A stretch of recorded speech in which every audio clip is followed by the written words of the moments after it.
Hi అండి. మీ పిల్లలు కూడా బయట చాక్లెట్స్ ఇష్టంగా తింటారా? అయితే ఈ రాగి లడ్డూని ట్రై చేయండి.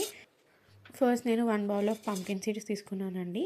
ఆ పంకిన్ సీడ్స్ని కొంచెం డ్రై రోస్ట్ చేసుకుంటున్నాను.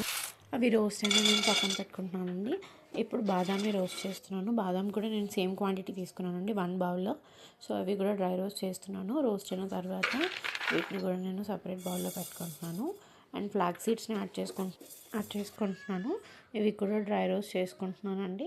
వీటిని కూడా వన్స్ ట్రాన్స్ఫర్ చేసుకుంటున్నాను రోస్ట్ అయిన తర్వాత. నెక్స్ట్ నువ్వులు తీసుకుంటున్నానండి, తెల్ల నువ్వులు. వీటిని కూడా నేను అట్లనే రోస్ట్ చేసుకుంటాను.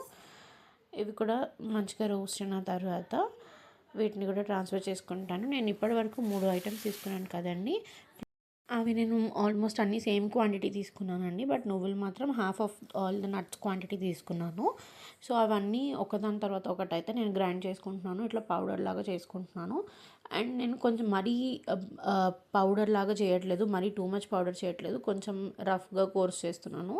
సో అది తినేటప్పుడు కొంచెం క్రంచీ ఫీలింగ్ ఉంటుంది కదా, అందుకని. ఇవన్నీ మంచి నట్స్ అన్నీ తీసుకుంటున్నాం కదండి మనం. చాలా హెల్దీ అండి ఇది కంపల్సరీ పిల్లలకైతే రోజుకొకటి అట్లా ఇంక్లూడ్ చేయండి వాళ్ళ డైట్లో. అండ్ పెద్దవాళ్ళు కూడా తినచ్చండి. ఇందులో పెద్ద యాడెడ్ షుగర్స్ మనం ఎక్స్ట్రా ఏం యాడ్ చేయం కాబట్టి.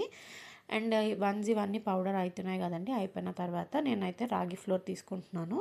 రాగి నేను 1.5 కప్ తీసుకుంటున్నాను. దీంతో అయితే నేను నట్స్ తీసుకున్నాను. దానికి 1.5 కప్, అదే కప్తో 1.5 కప్ తీసుకున్నాను మెజర్మెంట్. అందులో ఒక స్పూన్ గీ యాడ్ చేసుకొని దాన్ని కూడా కొంచెం అట్లా రోస్ట్ చేసుకోవాలండి. అది రోస్ట్ అవుతున్నప్పుడు మనకి మంచిగా ఫ్రేగ్రెన్స్ వస్తుందండి. అప్పుడు కొంచెం ఫ్రేగ్రెన్స్ మారుతుంది అన్నప్పుడు మీరు అందులో బెల్లం అయితే యాడ్ చేసుకోండి. బెల్లం నేను ఏ కప్తో అయితే రాగి పిండి 1.5 కప్ వేసుకున్నానో అదే కప్తో 3/4 కప్ యాడ్ చేసుకున్నాను. అది బెల్లం కొంచెం మిక్స్ అయిన తర్వాత నేనైతే ఫస్ట్ నువ్వులను యాడ్ చేసుకున్నానండి. నువ్వుల్లో కూడా కొంచెం ఆయిల్ టెక్స్చర్ ఉంటుంది కదా, అది కూడా దీనికి పడుతుంది కాబట్టి నేను ఫస్ట్ అయితే నువ్వుల పౌడర్ యాడ్ చేసుకున్నాను. తర్వాత అది కూడా 1-2 మినిట్స్ అట్లా రోస్ట్ చేసిన తర్వాత దాంట్లోకి నేను మొత్తం అంతా డ్రై ఫ్రూట్స్ పౌడర్ ఏదైతే చేసుకున్నామో నట్స్ది, ఆ పౌడర్ అంతా మనం ఇందులో యాడ్ చేసుకోవాలి. యాడ్ చేసుకొని కొంచెం కలుపుకున్న తర్వాత మధ్యలో కొంచెం నెయ్యి యాడ్ చేసుకోవచ్చు మీకు కావాలనుకుంటే. నేనైతే ఎక్స్ట్రా నెయ్యి ఇప్పుడేం యాడ్ చేయట్లేదండి. కొంచెం అయితే నేను అంత పౌడర్ని ఇప్పుడే లడ్డు చేయాలనుకోవట్లేదు. సో కొంచెం అయితే తీసి పక్కన స్టోర్ చేస్తున్నాను. సో ఎప్పుడు కావాలంటే అప్పుడు ఫ్రెష్గా మనం ఇట్లా నెయ్యి యాడ్ చేసుకొని ఇట్లా కరిగించేసి నెయ్యిని ఇట్లా యాడ్ చేసుకోవాలండి. యాడ్ చేసుకున్న తర్వాత దీంతో లడ్డూస్ లాగా చేసుకోవాలి మనం చేత్తో.